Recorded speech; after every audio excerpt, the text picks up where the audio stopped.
안녕하세요. 오늘 교섭 쟁점은 사측이 노리는 노동조합의 빈틈은 무엇인가?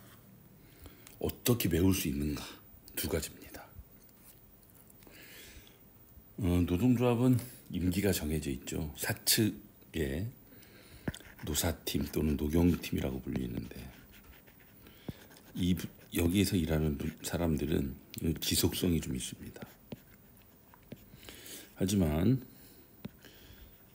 민주주의가 실현되고 있는 노동조합은 2년의 임기를 두고 집행부가 바뀌죠.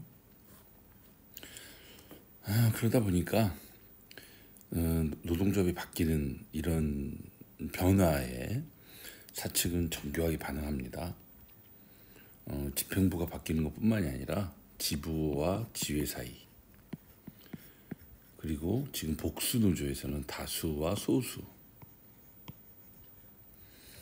이렇게 활용하는 겁니다. 통상임금 문제를 특별상여금까지 활용을 했던 역사적 사건이 있죠. 우리가 2016년 1월 13일 1심에서 패소합니다. 노조가 패소했습니다. 그리고 한 1년 10개월이 지나서 2심에서 승소하죠. 그러자 분위기가 바뀔 거 아닙니까? 그리고 2017년 11월 8일에 사측이 2심 패소하고 나니까 이 충당금 처리를 해야 됩니다. 이 나중에 대법 판결에 따라서 갑자기 천 몇백억을 왔다 갔다 할 수 없으니 미리 회계상 충당금으로 질 것을 감안해서 순이익에서 빼는 그런 절차를 밟게 되죠. 회계상. 그러다 보니까 2017년 연말에는 약 1,500억, 1,587억을 대손 충당금 뭐 이런 것처럼 처리하죠. 연말에 이제 순이익이 안 나니까 특별성과급 논의를 하기가 어려웠습니다. 그래서 사측은 대법원 판결을 적용해서 회사가 만약에 이긴다면 충당금을 최종 판결 결과에 따라 재계산해서 2017년 확정 결산에 소급 반영하겠다.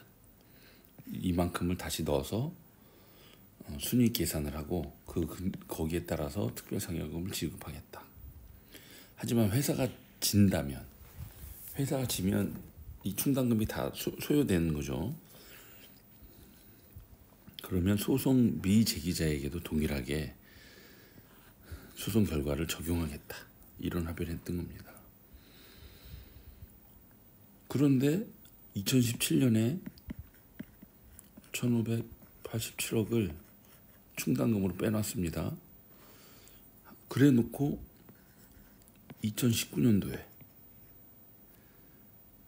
노사간 합의에 이르죠. 동사임금. 사측이 불리하자 합의를 시도하는 겁니다. 그래서 고법의 80% 수준으로 합의했던 거죠.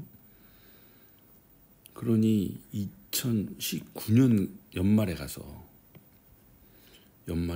환입금이 생깁니다. 564억. 2017년 결산에 이 돈이 포함되어야 된다라고 해서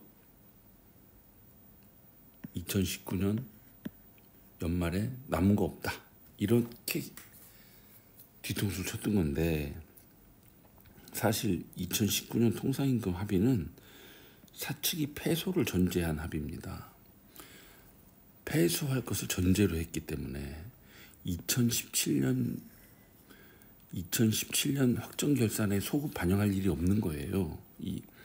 더군다나 80% 합의에 따라서 약 20% 남은 거 아닙니까 이게. 그러니 이거는 당연히 2019년 연말에 순이익으로 반영이 되는 겁니다. 이렇게 지급해야 되는 특별상여금을 사측은 쌩 깠던 겁니다. 2017년 합의는 김수진 집행부였고요. 2019년 합의는 정익희 집행부입니다. 사측이 노린 빈틈은 집행부 교체에 따른 합의사항 재해석이었던 거죠. 그러면 이 빈틈을 어떻게 메울 것인가? 최근 사측이 홈페이지에서 채용 공고를 냈습니다. 우리가 문제 제기를 했죠.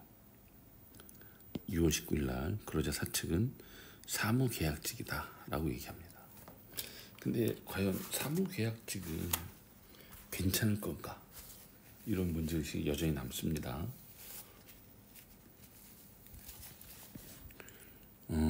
지금 현재 통상임금 문제도 걸려있지만 익산 공장은 외주 문제가 같이 걸려있습니다. 사측은 또 외주하자고 그러죠. 올해 퇴직하는 사람들까지 감안해서 약 11명 정도를 재배치하겠다는 겁니다. 설비를 외주시키고. 그러면 신규 채용을 해야 되는데 신규 채용을 하지 않아도 되는 상황이 되는 겁니다.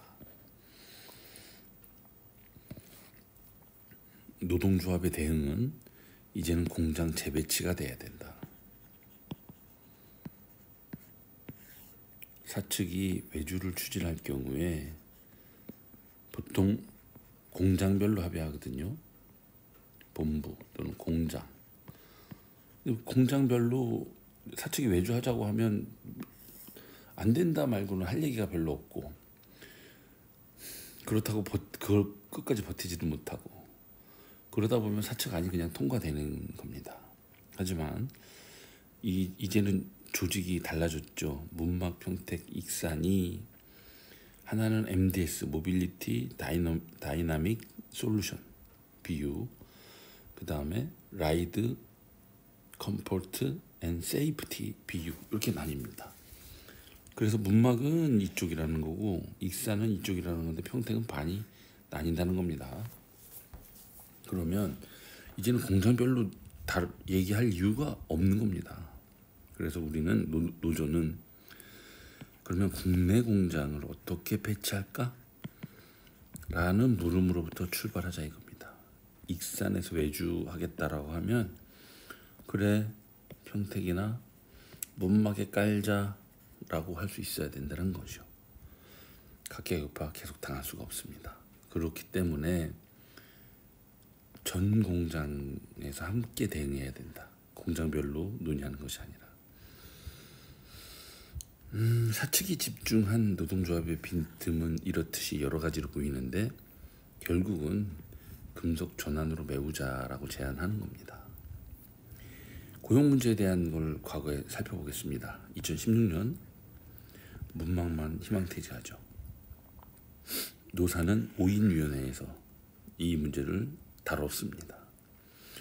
4년이 지나고 집행부 또 바뀌었겠죠. 이때는 전 공장의 희망퇴직, 문막만 해당하는 희망퇴직이 아니라 전 공장 희망퇴직과 문막의 주물 외주를 다뤘죠. 전사고용안정위원회에서 다뤘습니다. 근데 특이한 점은 전사고용안정위원회에서 문막 외주도 다루고 했는데 이것이 끝나자 익산에서 익산 외주를 별도로 또 논의한 겁니다. 이건 좀 누가 봐도 노조는 전략이 없는 것이고 사측은 활용한 거죠. 전사고용위를 열면서 익산 외주를 안 다룰 이유가 없지 않습니까? 이런 식으로 사측은 집행부 교체 시기 다양하게 활용하는 거죠. 근데 더 놀라운 사실, 2023년에 다시 한번 문막 희망퇴직을 시도하는데요. 이때는 사측이 노조랑 얘기하지 않고 일방적으로 추진했습니다. 이런 와중에 2023년 사측이 일방 추진한 거에 대응해서 전사고용안정위를 하는 와중에도 익산과 평택은 별도 외주가 관철됐죠. 이러니 사측은 집행부에 따라서 다양하게 활용하기도 하지만 본주와 지부 사이를 넘나들면서 활용하기도 하는 겁니다. 희망퇴직과 외주에는 사측이 열심히 있죠. 그리고 대부분 관철시키죠. 우리가 주목하는 것은 교섭에서 다루던 희망퇴직을 교섭도 없이 일방적으로 밀어붙인 것. 한편 만도노조는 사측의 일방적인 희망퇴직을 성토하고 재발 방지를 요구하면서 대립하다가도 익산과 평택에서는 사측의 외주가 통과됐다는 거. 이거 되게 중요한 문제라고 봅니다. 단일노조 시절과는 비교도 할 수 없는 이런 빈틈, 이 원인이 과연 무엇인가? 우리는 감히 보이지 않는 기업의 울타리다. 금속으로의 전환이 필요하다라고 생각합니다. 이상입니다.